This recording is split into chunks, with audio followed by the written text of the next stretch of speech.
Well, good morning, everyone, and welcome to Suncloud Health's event for July with Dr. Barbara Coffey. Just a few housekeeping things before we do our introduction, Dr. Coffey. If you have any questions during the seminar, please reach out to me. I will be sending you a follow-up email after the presentation that will have information on how to collect your CME CE certificate. You must attend the entire session to receive your credit. So please reach out to me again if you have any difficulties or problems during the training.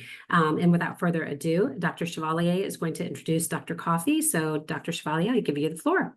Thank you very much. Certainly my honor here to welcome Dr. Coffey to our grand rounds this morning, I guess at noon on East Coast time.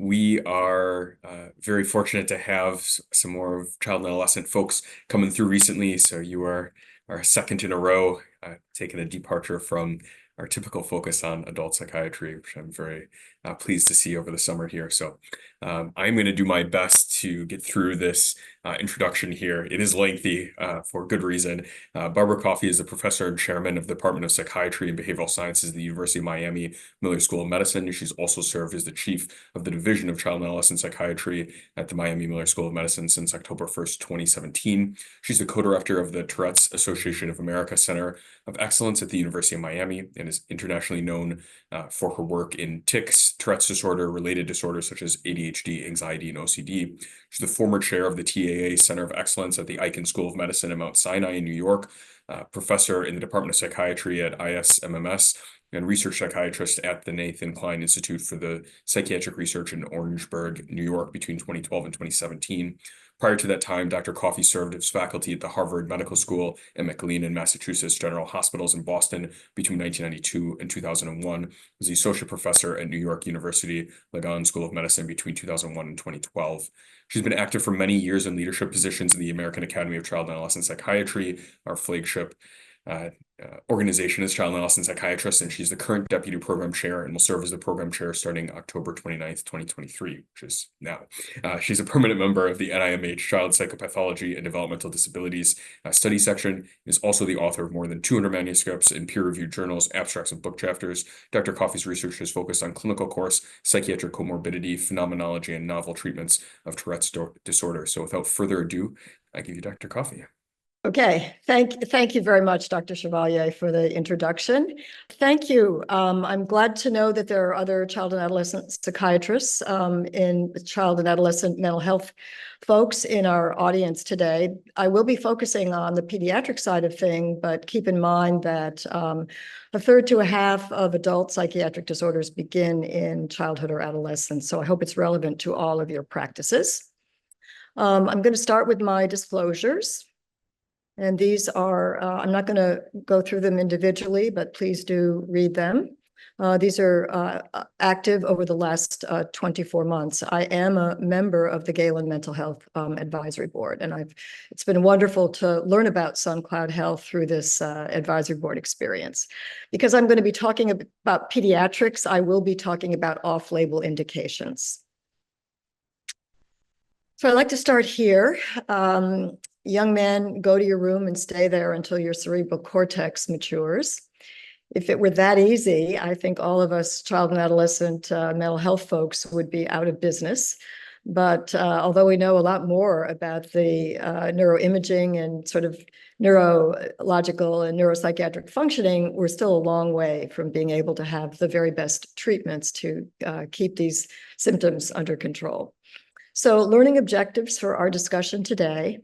At the end of this session, the participant should be able to review indications for pharmacological treatment of pediatric onset psychiatric disorders, discuss guidelines for treatment of these disorders, examine selected classical psychopharmacologic studies and recent research highlights to apply to your clinical practice, and then to understand the benefits and risks of recommended psychopharmacological treatments for children and adolescents.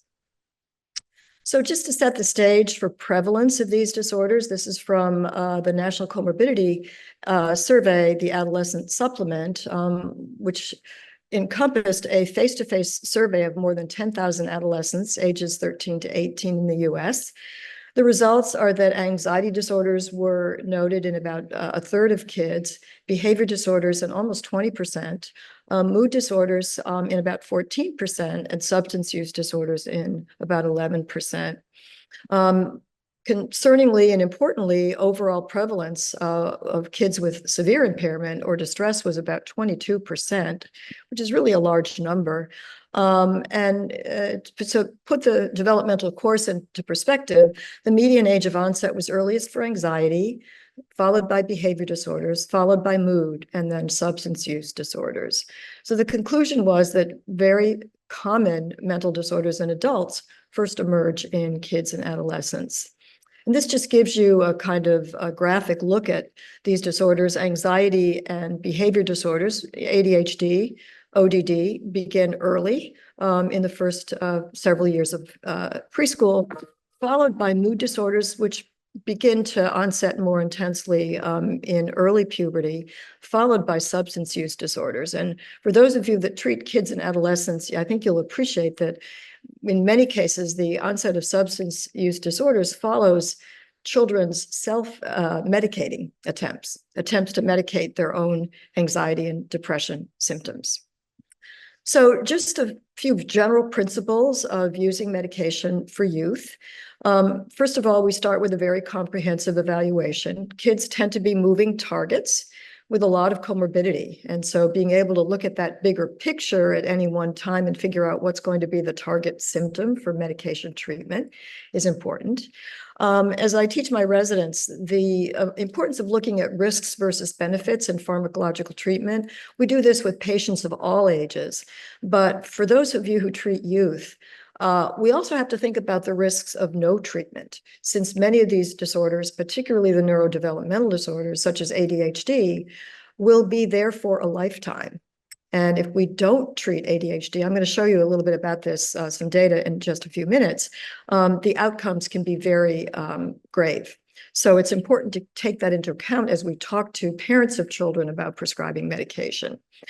Remember that FDA so-called approval for use of these agents is for labeling for an indication, not for a specific indication. So once a medicine is on the market that's released and has been studied in kids, it can be used at the clinician's discretion for whatever indication there may be. We have a lot more specific labeling for specific indications these days than we used to, but we still have a wide range of opportunities for treating.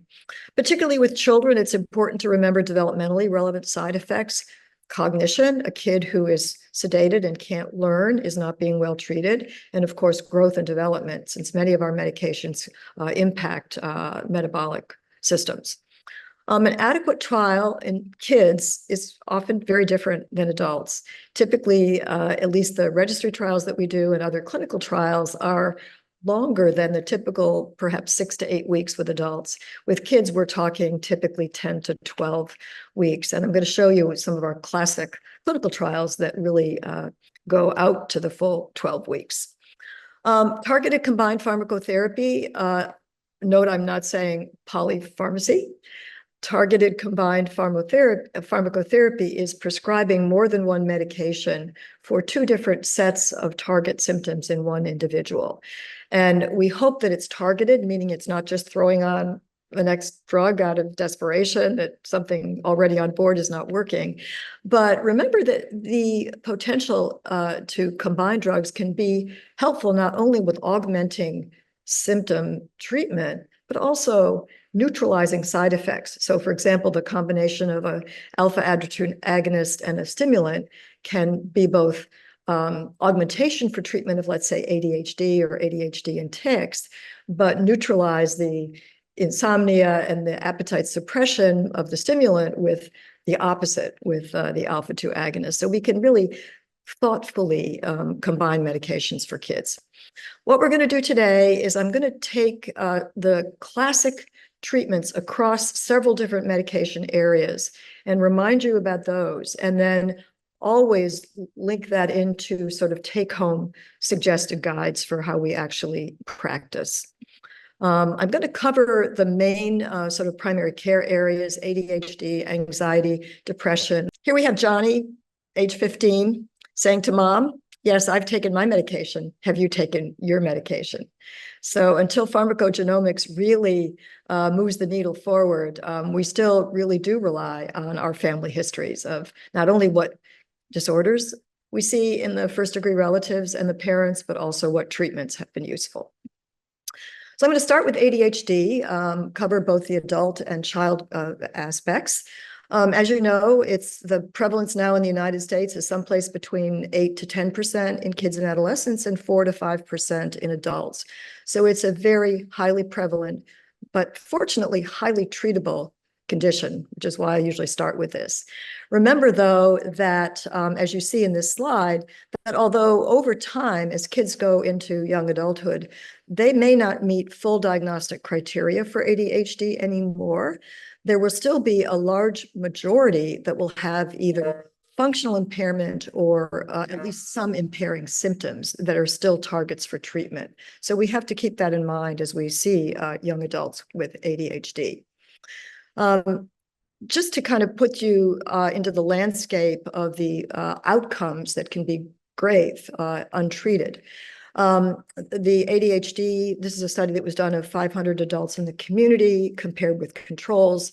ADHD is in blue and controls are in red. As you can see, those individuals with ADHD were at higher risk for lower income, dropping out of high school, not graduating from college, use of recreational drugs, addiction to tobacco or smoking, less likely to be employed, more likely to have been arrested or divorced. So left to its own devices, ADHD is a very serious developmental psychopathology that can result in very poor outcomes in adulthood. A recent review article notes that we have a large body of evidence now from randomized controlled trials of our medications to treat ADHD. And there's no question that it's associated, the treatment with pharmacotherapy is associated with reduction of all these negative outcomes. Unfortunately, to this day, and this is true for most of the disorders that we treat, prescribers still use a trial and error process to find the best medication for each patient. We need to move toward precision psychiatry. We're still not there yet in terms of either neuroimaging or blood biomarkers that will help us really map on this particular patient with that particular treatment. So longer term studies are certainly needed. I want to bring this article to your attention. I know this may cause a little crossing eyes trying to read it, but it's an excellent article. It's fairly recent, and this really outlines the three main categories of medication that we use to treat ADHD in children, adolescents, and adults. That would be the stimulants. This shouldn't say list dexamphetamine. It should say the amphetamines, because there's two major classes, the methylphenidates and the amphetamines. We then have the non-stimulants, including atomoxetine and clonidine. And they have varying adverse effects. We can certainly talk about the pros and cons of that in the next Q&A session. So, as you'll see in just a few minutes, certainly when it comes to stimulants, about 70 to 80% of all patients will respond to one of the two stimulant classes. We'd also then get additional response if we go to atomoxetine or the alpha-2 agonists. But what about a patient who doesn't respond to ADHD treatment? The kinds of questions we need to think about are, have we appropriately titrated to the right dose? Is this medication providing the required coverage throughout the day? Are we targeting the right symptoms? Is the patient showing tolerance to the medication? What else is going on in the bigger picture of the child's life? And particularly with kids and adolescents, as compared to our work with adults, have we missed any relevant comorbidity that's just beginning to kick in now? And do we have the correct diagnoses, which is always a work in progress in treating children who are, as I said, moving targets? This is a wonderful review from the Mass General group. I'm going to show you in graphic form the results, but this is a review of effects of ADHD medication on functional outcomes. And these days in our practices and in our research, we're focusing less on the actual numeric change in metrics when we treat someone on their various rating scales, but what's happening with their life day to day? What is the functional outcome of treatment? And these articles, as you'll see, have that show that ADHD medications have a robust protective effect on all the potential negative outcomes that we've just been talking about here. And I'm going to show you that sort of plot by plot. So this is what the article summary is showing you.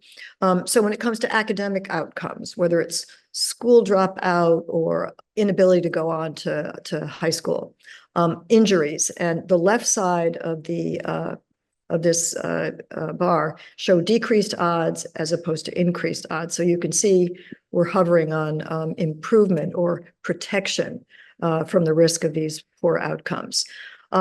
Interestingly, improvement in mood disorders on stimulants, reduction in accidents and injuries, reduction in antisocial behavior and criminality, reduction in substance use disorders, and that's something that may fly in the face of what you might expect, but certainly there's evidence to support that, reduction in suicidality, and reduction in the likelihood of traumatic brain injury.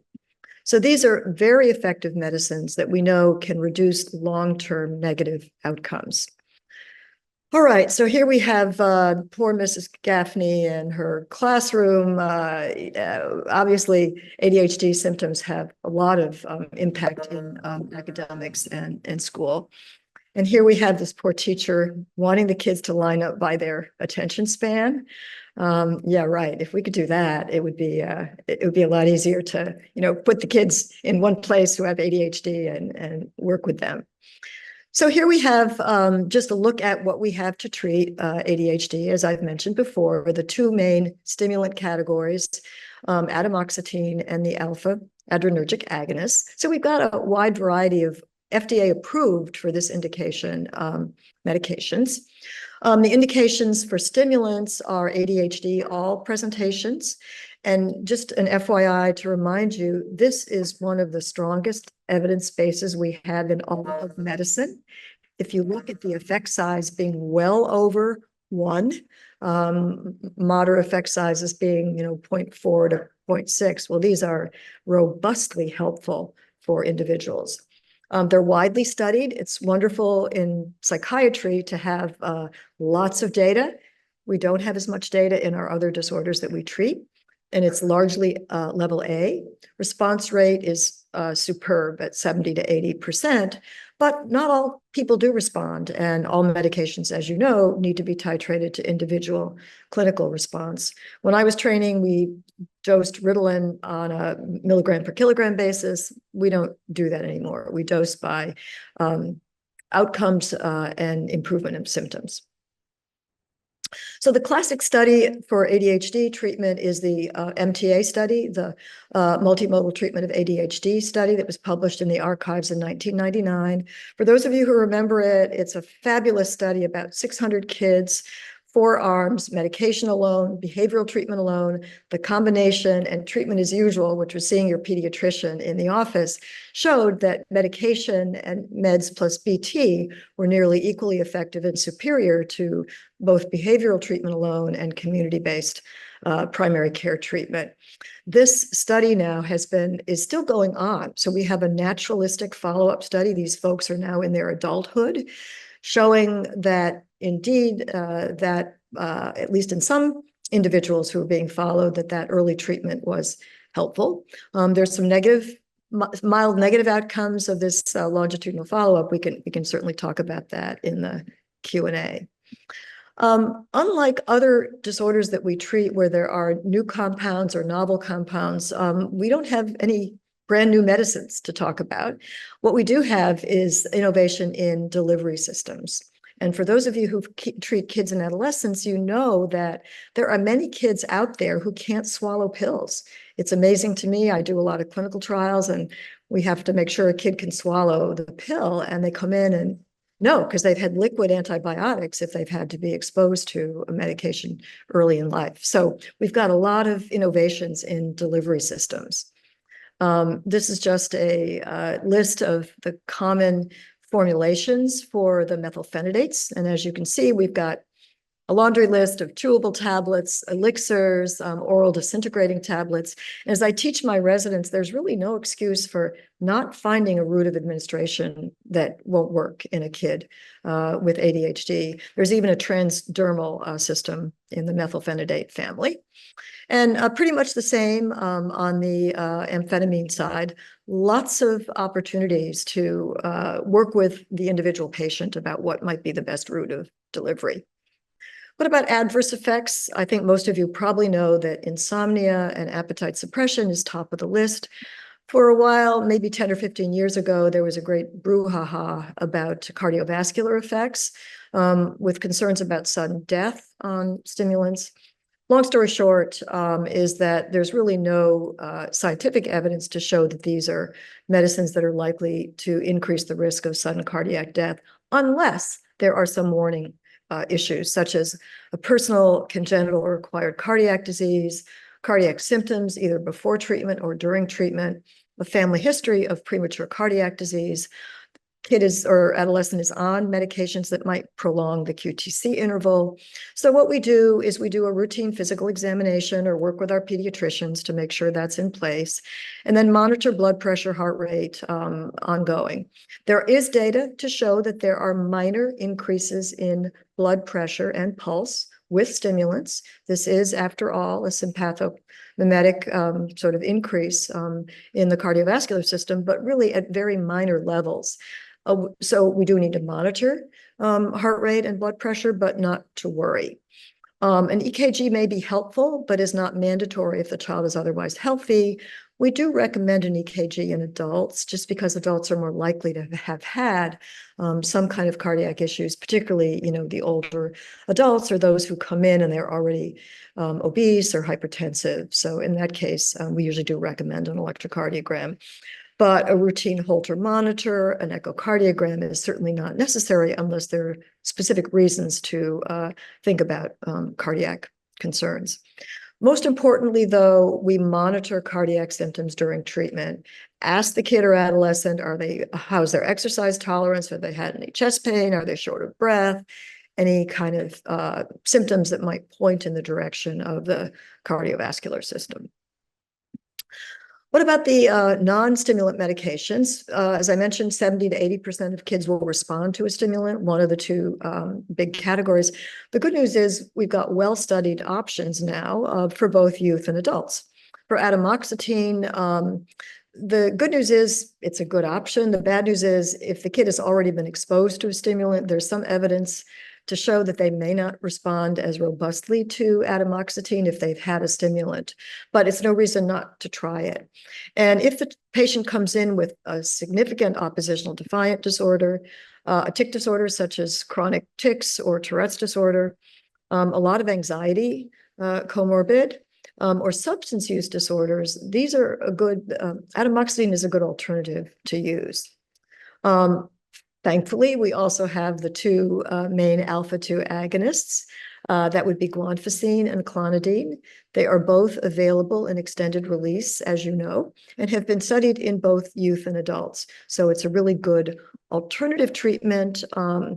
And in addition, we were talking earlier about targeted pharmacotherapy. They can be useful for augmentation for stimulants and with atomoxetine as well. And particularly with use with a stimulant that may neutralize any adverse effects. So there's good reasons both for efficacy and for tolerability as well. There are the other medicines out there that we sometimes fall back on. Bupropion, the tricyclics have been studied in ADHD, and modafinil, but we're going to not focus on those at this point. Just to remind you that there's a difference in effect size, the strength of the treatment response. Stimulants lead the list, as I mentioned earlier. The alpha-2 agonists and atomoxetine slightly less, but this is still in the moderate, a high end of the moderate effect size. So it's no reason not to start first if you have a contraindication for using a stimulant. This slide will also make your eyes cross a little bit, but let me just extract the main points. This is guidance for primary care providers who treat ADHD, pointing out that all physicians should be able to do an evaluation for ADHD in a kid who comes into the office ages 4 to 18. We recommend using the DSM-5 at this point for the diagnostic criteria, either the impulsivity and hyperactivity or the inattention or both. We should look in children for other associated conditions in the emotional realm, the developmental realm, and the physical realm.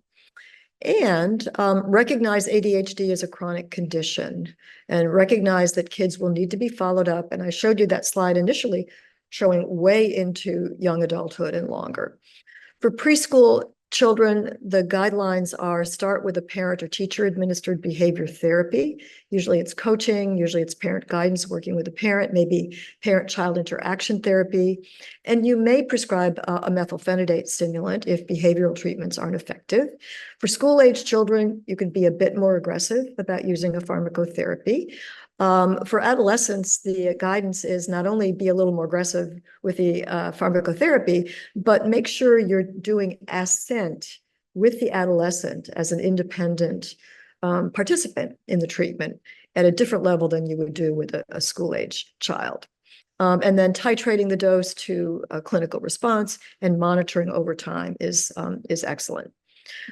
These are some of the guidelines that the American Academy of Child and Adolescent Psychiatry have published in several stages. Stage 1 is start with monotherapy with either a methylphenidate or a amphetamine, shorter acting. I think most of us these days start with a long-acting agent. If that first class of medicine doesn't work or doesn't work well or is not tolerable, go to the other class of stimulants. Next, if that doesn't work, you can go to monotherapy with atomoxetine or long-acting alpha-2 agonist, or then you can start to do your targeted combined pharmacotherapy. So there's a lot of options in this particular area. I start with that because as we go forward, we're not going to have as many options for treatment. So what about the use of the neuroleptics and the antipsychotics? The main targets here are early onset schizophrenia, autism spectrum disorder, pediatric bipolar disorder, and related problems such as DMDD. Here we have this poor guy, you know, the voices in my head want to sing on American Idol. Luckily, we've got things we could do for that. So to remind you of the classic study, this was back in the day when the NIMH was still doing clinical trials. This is a wonderful study. It was an 8-week trial followed by an up to a year double-blind maintenance phase with children with early onset schizophrenia and schizoaffective disorder. The primary outcome measure was their response on the PANSS score at the endpoint. About 119 kids were enrolled, ages 8 to 19, with these diagnoses. They were randomly assigned to one of 3 medicines, but unfortunately, the random assignment to olanzapine, which was one of the arms, was discontinued by the Data and Safety Monitoring Board because of greater increase in weight without greater efficacy. About 47% of the kids responded to acute treatment. The 3 medications were molindone, which was the sort of traditional conventional neuroleptic, no longer on the market, but it was chosen because it was sort of intermediate in its extrapyramidal side effect profile. Olanzapine and risperidone, 2 of the second generation. And note that the actual dosage, the mean dosages were rather low overall, but unfortunately they had to discontinue the olanzapine arm, because marked difference in efficacy between the atypicals and the mid-potency typical was not observed, but there were significant differences in adverse effects. Specifically, as we all know, those of us who use olanzapine, is that it was not tolerated well with regard to weight and metabolic changes. I love this graphic showing you the PANSS over the 8 weeks. Really no difference in efficacy among the 3 active treatments. But this next slide, I think is really a kind of a stop sign in terms of what we know about long-term treatment in kids and adolescents. If you look at, this is the acute trial over the first 8 weeks, they were followed up for a full year. look at what happens in terms of participation over the full year, so that only 12%, 14 of those original 119 kids actually were still taking medicine at the end point. This is the challenge we have with kids and adolescents. Long-term, long-acting injectables have been helpful with our adult patients. We're not quite there yet with the research with those with kids and adolescents, but I think that will go a long way to helping us with adherence. So this is just an FYI. I'm sure you got copies of these slides, so no need to scurry around to remember all this. This just shows you what's been approved for psychosis in youth. As you know, clozapine, I don't think is approved yet for kids, but we do use it on we have a 20-bed inpatient unit, and we use it quite often for kids who've failed to respond to many other antipsychotics. We use the first generation primarily for management of agitation and aggression in the unit. We use haloperidol and chlorpromazine at times. Also olanzapine as a kind of acute reduction of aggression and agitation. And as you know, it's more likely that the first generation antipsychotics will not be tolerated and therefore will be discontinued than the second generation. So they all have relatively similar efficacy. So the side effect profile is once again kind of how we decide which medicine for which kid. So the other important area in which antipsychotics are used is this increasingly interesting but not well studied new diagnosis that came in DSM-5 called disruptive mood dysregulation disorder. It's a childhood onset mood disorder characterized by persistent irritability or mood punctuated by frequent and disproportionately severe temper tantrums. It's diagnosed in children older than age 6 with onset before age 10, and they must have those symptoms for 1 year. This came about in the wisdom of the DSM-5 committee with the idea to reduce the overdiagnosis of pediatric bipolar disorder and hopefully secondarily reducing the use of antipsychotic medications in young children. That was a kind of raging controversy also about 10 years ago or so. The key point for DMDD is we really don't have enough research on this to really know what this disorder is, how we truly can characterize it, what the long-term follow-ups are, and how to treat it, most importantly. Key take-home point, there's high comorbidity with ADHD. So our current recommended practice is until more data is available, it's reasonable to sort out what belongs to the ADHD domain and to optimally treat ADHD first, and then review what you have left. Yes, mood symptoms are not a key component of a diagnosis of ADHD, but you may have read the literature, and I know you see this a lot in your practice, that there are emotional dysregulation symptoms that occur in a substantial minority of kids with ADHD that are really clinically very significant as a comorbidity, let's say, but there's certainly a lot of overlap of that clinical picture in DMDD.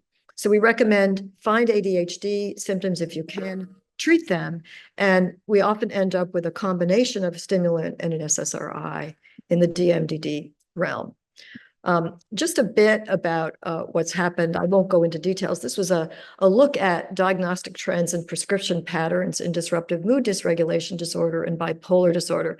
Remember, this was the wisdom of the DSM-5 committee and many academicians and clinicians who said, wait a second, we really don't want to call these kids with temper tantrums bipolar disorder at age 9. Is there something else that we can classify them as? And so that's what brought in DMDD into our DSM. And this just shows you in the blue is treatment episodes of bipolar disorder in kids over the time frame before the DSM-5 and then after, and this is the treated prevalence. So this is like incidence and this is prevalence. So as you can see, we've got a fairly high amount of bipolar disorder being diagnosed. Fell off a little bit after DMDD came in, but still climbing in terms of actual prevalence as DMDD enters the scene. But that's not the important point I'm going to make. The important point is here's what's happening with medication when DMDD was brought into the picture. This is medication for any ADHD, of any ADHD type of medication. Any antidepressant, red is DMDD, and the blue bar is bipolar disorder. So kids with DMDD were being more strongly treated with any ADHD medication, which makes sense if you follow what I was just saying. But here was the interesting finding that was surprising, meaning that there were more antipsychotic prescriptions written for kids with DMDD than those with bipolar disorder. So the hypothesis that if we have this new category, it would reduce the amount of antipsychotic prescriptions was not proven true. Mood stabilizers and anxiolytics. So we still have a bit of a mess out there with the treatment of these kids. And for those of you who actually see young children in your practices, you know that these are the most difficult children we have to treat.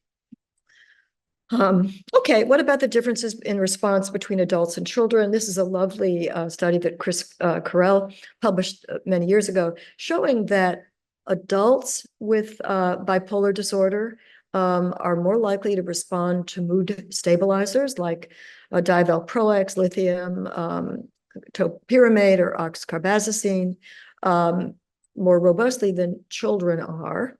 And flipping the coin, children are more likely with these disorders to respond more robustly to a second-generation antipsychotic being used as a mood stabilizer in these conditions. So, you know, it's kind of good news and bad news. The good news is, well, we do find there's efficacy here with the second-generation antipsychotics, but the bad news is, on the next slide, that we've got a lot of metabolic problems. So here we have these guys. I usually do 2 hours of cardio and then 4 more of cardio and then 2 more of cardio. It's really hard, especially at the outset, especially knowing what we know about the metabolic effects in kids, to get them involved in, you know, active physical exercise programs. Certainly there's a trend toward the use of metformin now early on when we prescribe, which I think is a good trend. We still don't have huge amounts of data yet on what the precise best timing is to start metformin to mitigate the metabolic effects. So again, my advice is usually, we know that children are at increased risk for weight gain with the antipsychotics compared to adults, number one, because they're growing, and number two, because they may be exposed to these medications over a much longer period of time. So we try to start with the most weight neutral. None of them are, but you know, risperidone, ziprasidone, you know, even lorazepam, one of the newer ones, can still be associated with weight gain. The most important thing for kids and adolescents is to start to monitor the symptoms at baseline with weight, waist circumference, and a BMI. Look for risk factors for weight gain, like a family history of diabetes, obesity, hypertension, or cardiovascular disease. Look at the lipid panel and fasting blood sugar, the hemoglobin A1C, and then monitor these. I think everyone has a particular pattern for monitoring metabolic side effects, but the take-home point here is just make sure you're following these kids fairly often. Okay, let me segue into the last 2 major areas: depression, anxiety. So pediatric depression, highly prevalent in youth, 16% of females, about 8% of males, significant minority with severe impairment. To this day, we only have 2 medications that are FDA approved for labeling for depression: fluoxetine and escitalopram. Fluoxetine for kids and adolescents, escitalopram for adolescents. We think of treatment in 3 phases: acute being the first 6 to 12 weeks of treatment, continuation, relapse prevention up to 1 year, and then maintenance after 1 year. How long to keep kids on antidepressants? It's a good question. There's not a whole lot of data yet to help us with that. The classic study for major depressive disorder in youth is the treatment of adolescent depression study, the TAD study. Very nicely done in terms of the methodology, which I'll share with you in a minute. Know that historically antidepressants came with a highly robust placebo response rate. Some of the early studies showing a 60% response rate to placebo, that doesn't work well when you're trying to look at the effectiveness of an active compound. Predictors of poor response to treatment are more severe depression, suicidality, lots of comorbidity, hopelessness as per the child's experience, and family conflict. So here we have the TADS study. This was a randomized controlled trial of short-term, 12 weeks, and then longer term. There's been an extension of this for a naturalistic follow-up of the 4 arms of fluoxetine, CBT, the combination of placebo. 400 kids age 12 to 17 enrolled, measuring the Children's Depression Rating Scale, the Clinical Global Impression. It's a flexible dosing schedule, which is nice because it parallels our clinical practice. CBT was skills-oriented with some modules for family involvement. And as you might expect, the combination of fluoxetine and CBT was superior to placebo, to fluoxetine alone and to CBT alone. And this was at a time when there was a lot of concerns about the possibility of suicidal behavior directly connected to the use of the SSRIs. So the good news in the study was that patients became significantly less suicidal no matter what treatment they were on, and there were no suicides. So benefits clearly outweighed the risks. For those of you who like graphics, here we have the CDRS, that was the primary outcome measure, the Reynolds, and the suicidal ideation question. And I show you just because, look at what happens after 6 and 8 weeks. We still see improvements going on into week 12. So you've got to be patient treating kids and adolescents. You got to wait out that 12 weeks to make sure you've explored the whole range of pharmacotherapy possibility. Again, some good news and bad news here. If you look at adult treatment versus pediatric, we make the diagnosis of major depression with the same criteria for both kids and adults, as you know, except kids, we include irritable mood as opposed to sad or depressed mood as one of the primary criteria. The bad news here is that this is the adult response over time to SSRIs. This is child response. You want to see this is the robustness of a response. Shows that adults tend to respond earlier and much better than kids and adolescents do. But we do the best we can. We do have a substantial minority of children who have residual depression symptoms after initial treatment, and there are treatment-resistant depressed adolescents. We have little to guide us here, unlike what we do with our adult colleagues. And this is a nice review article showing attempts to really stage the levels of treatment resistance in what we do.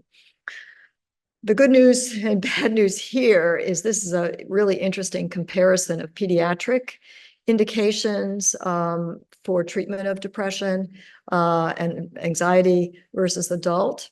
And if you put your eyes on the right-hand side, which is the adult indications, depression, OCD, anxiety, we've got level A evidence across the board. If you put your eyes on this side, you'll see we only have 2 drugs, as I mentioned, that have level A evidence, which is why they're approved for treatment for that indication for depression, but much less robust evidence for the other medications in children. So we're stuck, but as you know, we have to be very creative in our practice. This is the Tourette study, which you may be familiar with, a treatment-resistant adolescents with depression. These are all kids who'd come into the study. There were over 300 who'd failed to respond to at least one SSRI, which is first-line treatment. They were switched to either another SSRI and CBT or another SSRI alone, or they were switched to an SNRI, that would be then venlafaxine and CBT, or SNRI alone. And the take-home points were, no matter which medication class the kids were on, they did better with CBT. So if you haven't added CBT to your pharmacotherapy, make sure that you do that. And there were similar response rates to either another SSRI or switching to venlafaxine.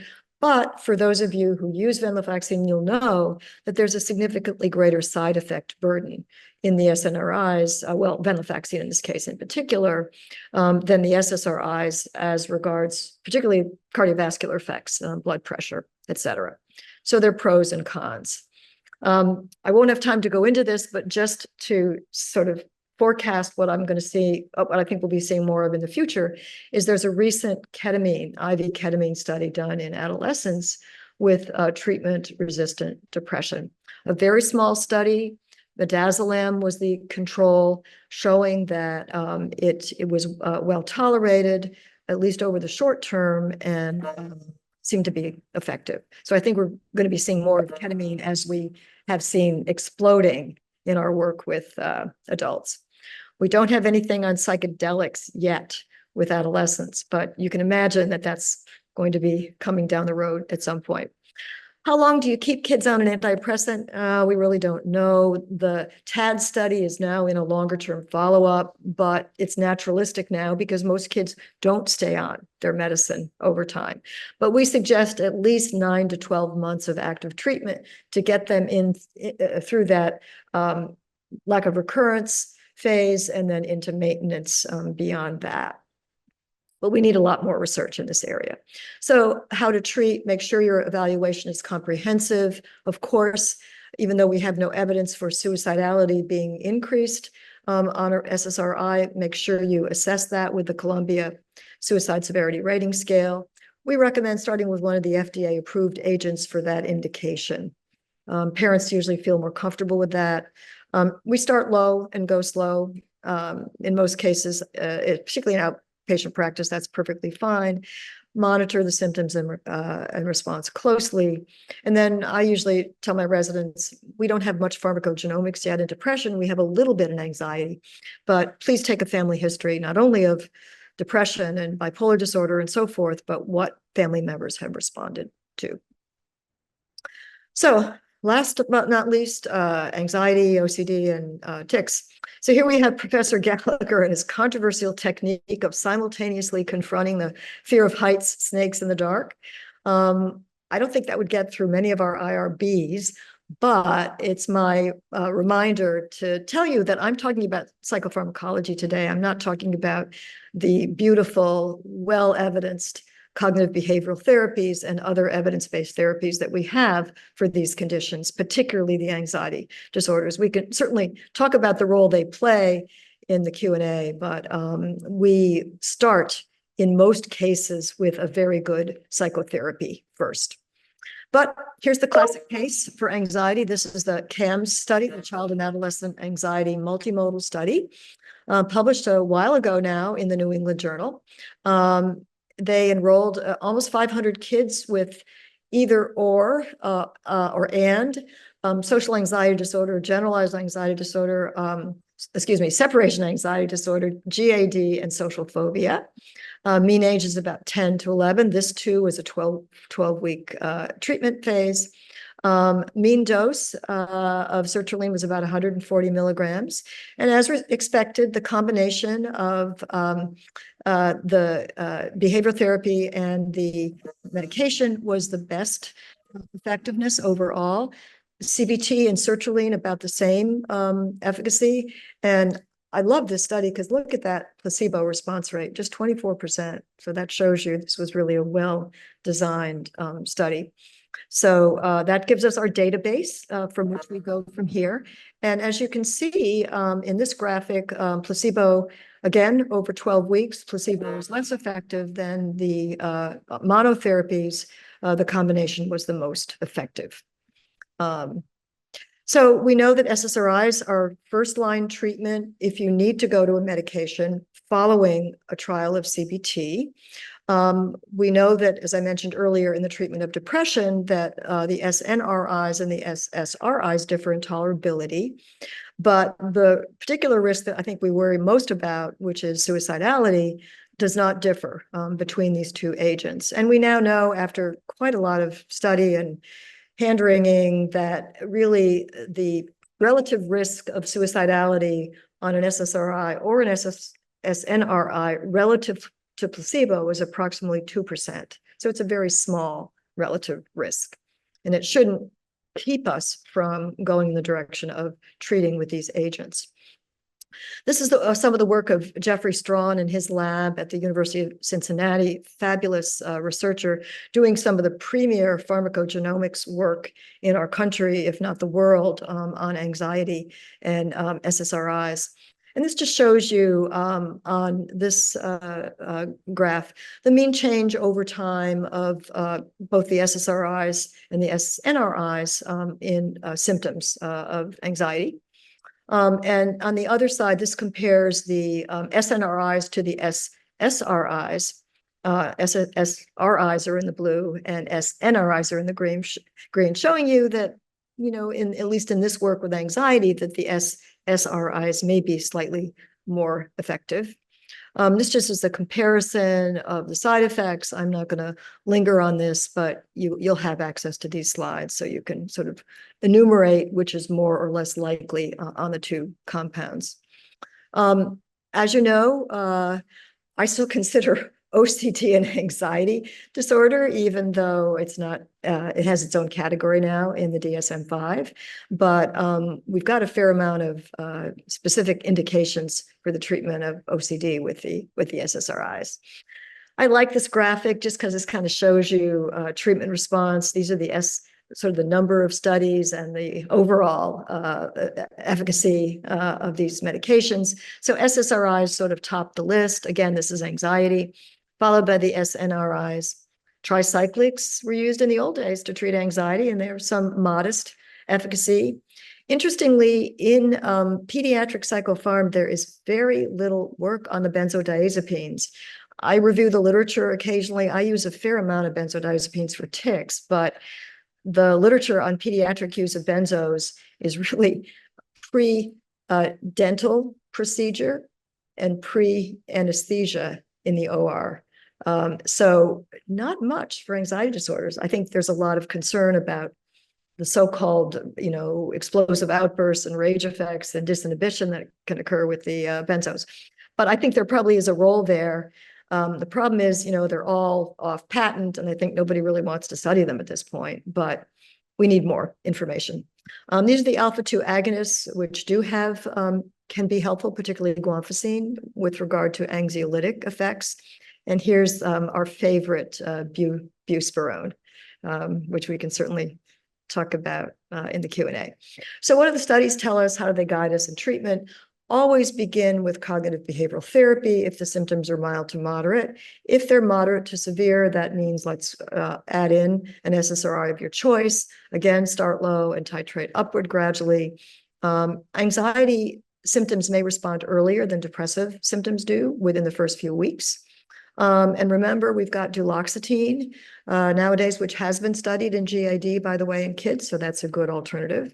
May not have as many adverse effects as venlafaxine does. Buspirone I use primarily for augmentation. And then if you look at the follow-up to the CAM study, a positive response to anxiety treatment in the original study was associated with improved global functioning and life satisfaction in these kids, you know, like 10 years down the road.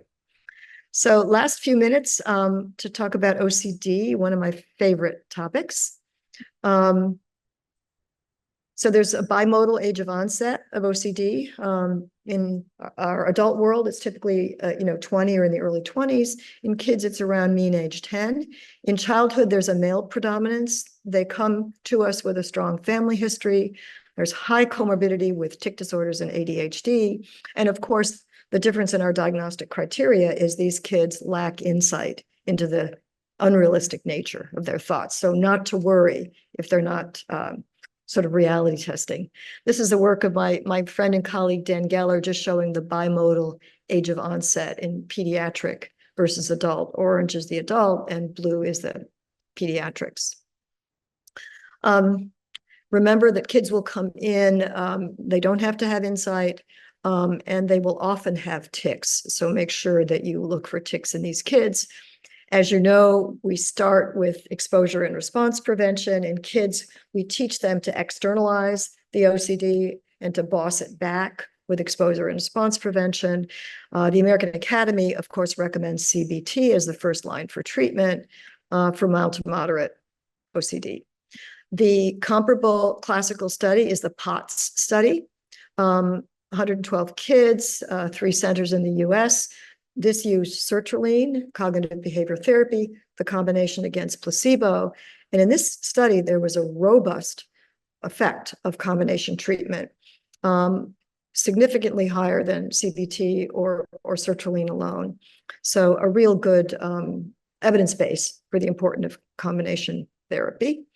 And if you look at the schematic, the graph here, again, 12 weeks to see the full response.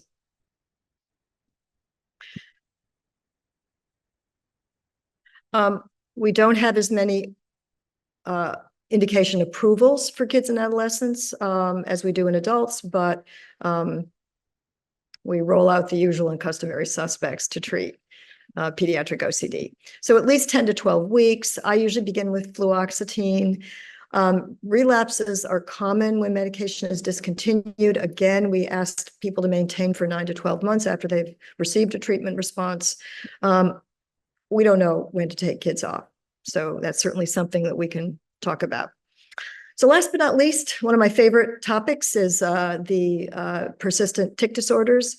As you know, they are contained in the DSM-5 under the neurodevelopmental disorders such as ADHD and autism spectrum disorder. Provisional tics are extremely common. Maybe 25% of all school-age kids will have a tic that lasts for less than a year. Chronic or persistent motor tics are much more common, perhaps 10% of the population may have them. Usually they're not impairing any function. Chronic vocal tics, far less common. Tourette's combines them both. When you have both multiple motor tics and one or more vocal tics that have been present for greater than 1 year. The issue for us as mental health clinicians and child and adolescent psychiatrists and psychologists is that it's not just about the tics. It's the comorbidity that brings kids into treatment for the most time. And here you see a good graphic. The motor and vocal tics are on the top of the iceberg, but look what's underneath. Really, it's this stuff that the neurologists who usually see these kids first call us up about and say, gee, I don't know what to do. Can I treat ADHD in this kid with tics? I heard you can't use a stimulant. So we have to talk to our colleagues about, yes, you can. And ADHD in the long run is much more problematic than the tics will be over time. All of psychiatric disorder symptoms fluctuate to some degree. It's just more dramatic in tics when there's a physical manifestation of tics. So it's hard to know sometimes where to treat and when to start treating. We do have a behavioral intervention that we use for tics, and that's called Comprehensive Behavioral Intervention for Tics, or CBIT. It's a very highly robust evidence-based treatment.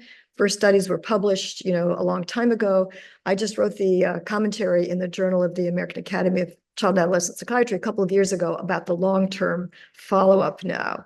And those kids who responded to CBIT in the acute trial are still doing better than those who didn't. Drug-wise, not so much good news. We only have 3 medications approved. They're all neuroleptics. I can probably put on 2 hands the number of times I've used or recommended a neuroleptic in a patient, either adult or child, with Tourette's over the years. Luckily, there's a lot of other options for treatment. And now that we have good data on CBIT, it's where we all start. This is a chapter we wrote a while ago. The approved medications are risperidone, aripiprazole, pimozide, and haloperidol. I've asterisked the ones that we use in clinical practice, starting with an alpha-2 agonist, either clonidine or guanfacine. If you need to go to a second generation, risperidone is probably the most tolerable of these antipsychotics. And this is just to show you kind of where we are in the treatment of tics. We start with behavioral interventions. Second line is an alpha adrenergic agonist. Note, third line are medicines that are sort of neurologic medicines. Topiramate, tetrabenazine, and deutetrabenazine have recently come out, not for tics and Tourette's, but for Huntington's chorea and tardive dyskinesia. But note that the approved drugs, pimozide, haloperidol, fluphenazine, for experts who treat a lot of kids with tics, are fourth line. So in other words, we try to do anything but to have to use the approved medications. And I think you understand why that's the case. Just a little hint of the future. There is some work going on as we speak in cannabis. We tried to study cannabis years ago through the NIH for tics and Tourette's, and they threw that out. Well, now we're in a different era. So I think we're going to be seeing some interesting results. There's been a small study done at the Yale Child Study Center in adults with THC. All right, so let me conclude. If you're happy and you know it, stick with your dosage, whatever that may be. And of course, quit complaining and eat it. Number one, chicken soup is good for the flu, could be good for psychiatric symptoms. And number two, it's nobody we know, thankfully. So I'm going to end with those slides. I do have a summary slide here that you will get as a handout, but because it's 1 o'clock, I want to just stop and open this up to questions or comments. Thank you for your attention. Thank you so much, Dr. Coffey, for that very broad spanning review of many of the things that we're doing in child and adolescent psychiatry. It was a lot to go through in such a short amount of time, real mastery of the subject to get through that much material. So thank you for that. I am going to certainly take any questions that anybody in the audience has. You can enter those into the chat or into the questions part of Zoom. It will make no difference. We'll find it either way. And while we're waiting for any questions to come in, I will just kick things off with a couple I have based on your discussions here today. I know when we were talking about the weight gain associated with the second generation antipsychotics, we talked a little bit about metformin becoming a bit more common. Have you seen or heard of any discussion related to the GLP-1A medications to get that off? It feels like we can't get through a talk on any topic without discussing them, but specifically in the pediatric age range, any thoughts on that? Yeah, I love that question. And I would invite you and other folks here at Suncloud Health to consider attending our American Academy of Child and Adolescent Psychiatry meeting in October. It's both virtual, online, and in Seattle, October 14th through 19th. I happen to know what's going on there because I'm the program chair at this point and reviewed all the abstracts. And we are going to have a little bit on GLP-1 agonists. There is not data in youth yet. At least in the psychiatric side, with regard to the metabolic effects of the antipsychotics. I think there may be some posters on this topic, but as you know, the American Academy of Pediatrics has now endorsed much more actively than they had recently the use of these agents for kids starting very young because of the obesity epidemic we have with kids, set aside from those who are on second generation antipsychotics. So I think we're going to see more about that going forward, but we just don't have a lot of research yet. There are some early studies going on, but which one, dosing, when do you start, remains, I think, a scientific question. So I encourage you to come. I think you'll see the latest data, such as it is, in October. Our new research deadline was June 7th, and we just reviewed the posters last week. So it should be relatively up to date, I think, for the October meeting. So please do come. As I said, there's a virtual option as well as in person in Seattle. Thank you. It looks like nothing else has come in yet, so I get to keep clubbing along with my questions here. The next question, switching gears a little bit, that I wanted to ask you about. Oops, we just had a couple come in, so I'm going to defer to them and I'll get back to me. This first comment is, for Tourette's, I had a client who did not have tics but had symptoms of ADHD. She did not respond to stimulants, but it did increase behaviors that appeared behavioral. a full neuropsych eval picked up the tics. Have you seen cases where behavioral problems are evident, but not what we consider normal tics? Yeah, that's a great question. It gets into the question of what is a tic, what is a compulsion? Because to the naked eye, a complex motor tic, which means you've got a series of movements that take place in a sequence, sort of purposeful kind of thing. To the naked eye, that looks no different than a compulsion oftentimes. So you take the kid or the adolescent who's got to before going to bed every night, has to tap the corners of the bed 100 times before they go to bed. Is that a tic or is that a compulsion?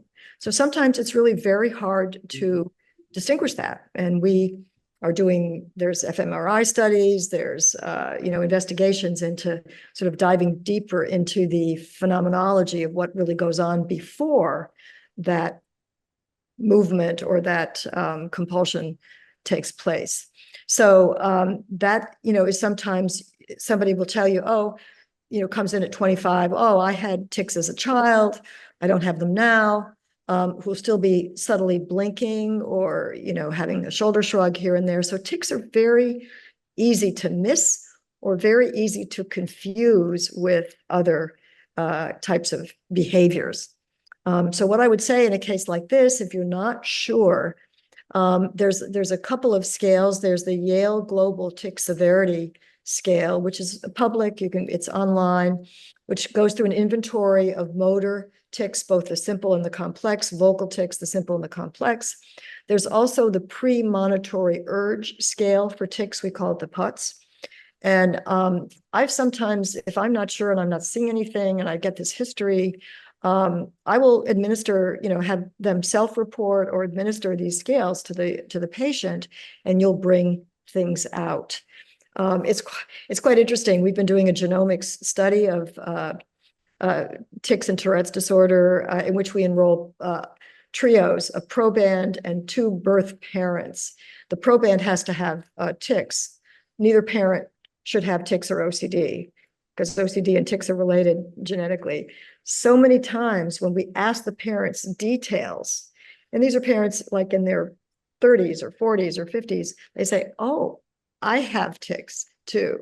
So, tics are kind of subtle, that we don't always recognize them as clinicians, and people don't always recognize them when they have them, because for the most part, tics are not, we talked about functional outcomes earlier. They're not at all related to impaired functional outcomes.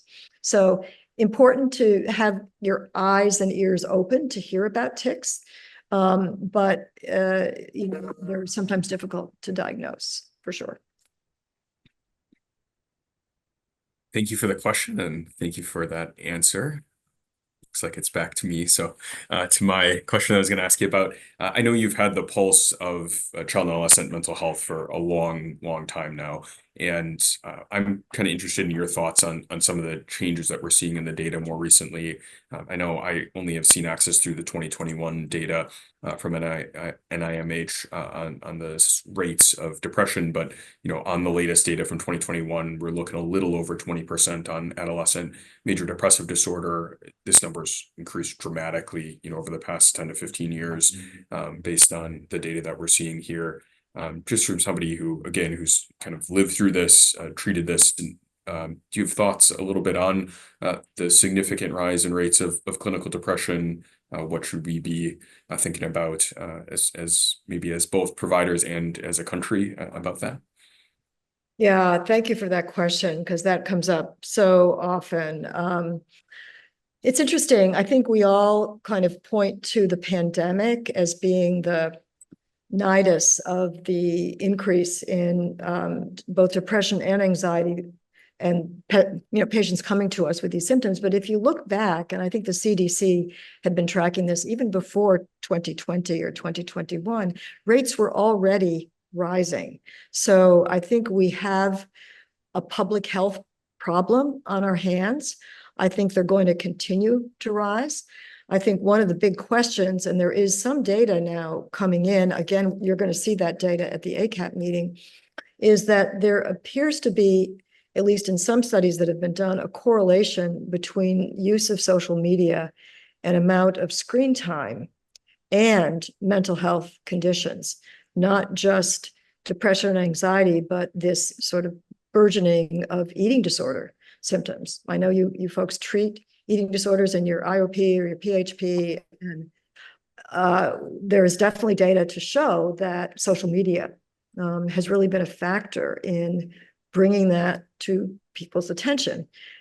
Now, are these truly secular trends, and are these truly trends that are out there independent of social media use or, pandemic, post-pandemic challenges?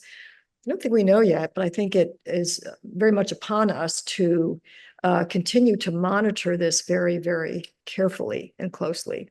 And I don't know how it's been at Suncloud Health, but I know we've had, and this is also an issue that parallels the increase in anxiety and depression. We don't have enough bandwidth to see the patients that need to see us. And, from your perspective, you've got wonderful programs. You see the more severely afflicted folks. How are you guys keeping up with this increased sort of rocketing of folks coming in with personnel? Do you have personnel to treat these individuals? Because that's certainly what we're struggling with. And I know that's true of many other academic centers as well. We're adding allied health professionals, our APRNs, we're adding to our bandwidth right and left, and we're still having trouble keeping up with these kids. So I'd be interested to hear from your perspective, how you're dealing with this influx of new patients. Yeah, I think the Chicagoland area is in a relatively good spot, I think, compared to most metros. We have a pretty high rate of child and adolescent psychiatrists for the population number.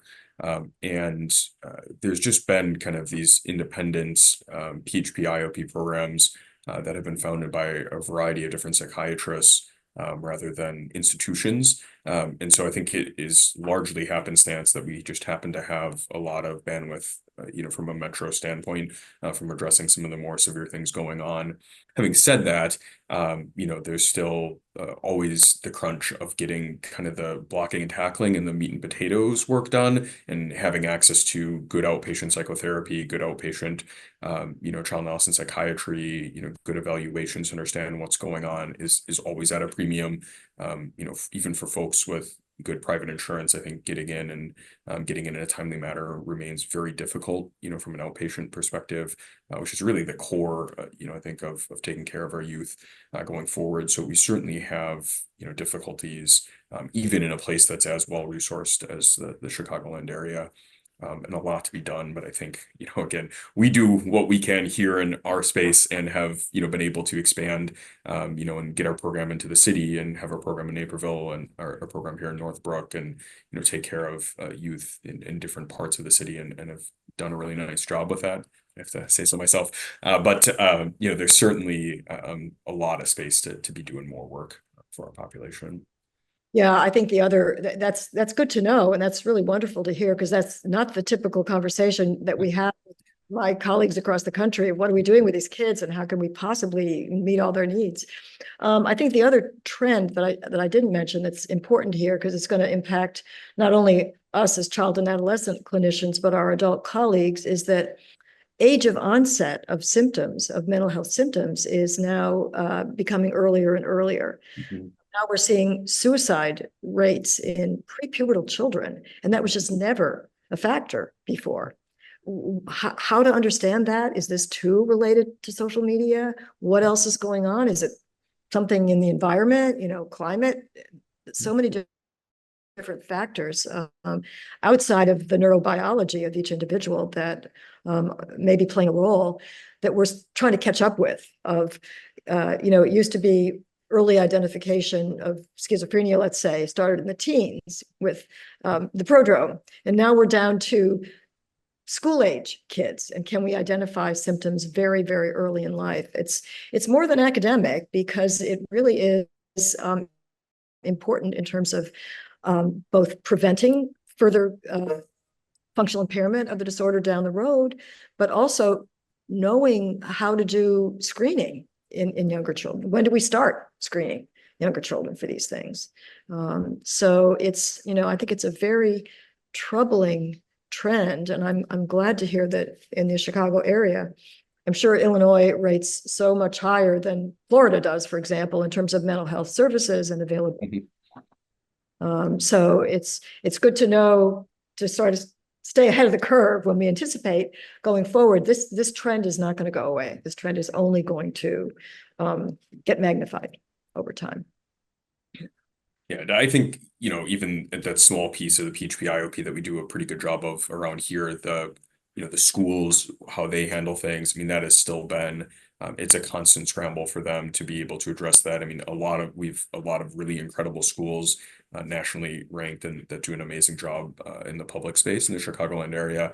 And they're just constantly having to evolve and do this work, often with relatively little guidance from professionals, and kind of scrapping together what they can. I mean, we have schools that have created their own healthcare systems where you can actually see an NP that's like associated with a high school to help bridge medications and do these things. I mean, that was like unheard of for me, growing up, to have the kind of setup. There's whole teams just to help the kids who are currently in a PHP or IOP or inpatient or residential, but at that higher level of care. And you go sit down and there's 12, people at a high school there that's only job is to help, kids who are struggling from a mental health perspective. So it's been amazing to see, all the hard work schools have done, but also I think it's a lot of blind work and not, very well evidence-based, and without a lot of support on their end. So certainly, an area that's going to have to evolve too with how they're identifying it. And just what you're saying, I recall being a medical student learning from a child adolescent psychiatrist who was talking about, some report of suicidality in a 9-year-old, and said,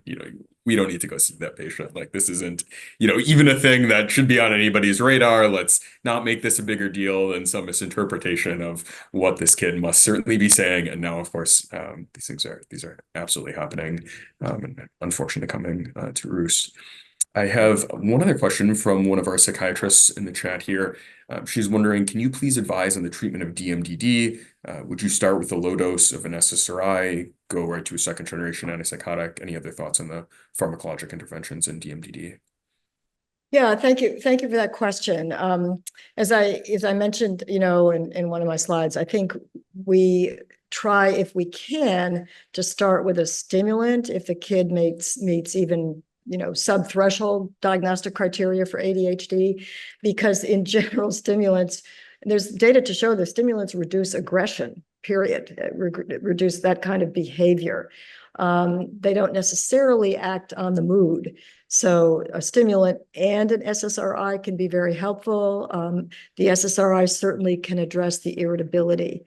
We try to stay away from the neuroleptics if we can. Of course, that's been a theme throughout my discussion.